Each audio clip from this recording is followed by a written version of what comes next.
Okay, so this is Office 365 is downloaded from the university. And I'm going to first switch. I don't want the simplified ribbon. I do want the big ribbon.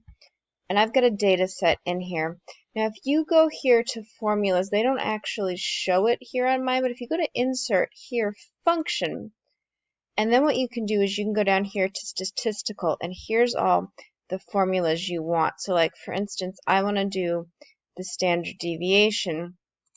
I can click on this, and then I'm going to get the pop-up here, and I'm going to do A1 to A10, and I got the standard deviation, and I can find all mine there. So what I do want here is I want functions, and then you want to come here to statistical, and then you want to find the ones you do, and you should still see all the ones that I have. I was going to look and see here.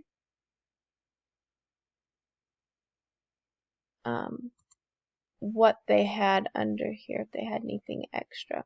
But you can kind of look through and you can see what they have and go through them. So it looks a little bit different than mine, but not too badly different.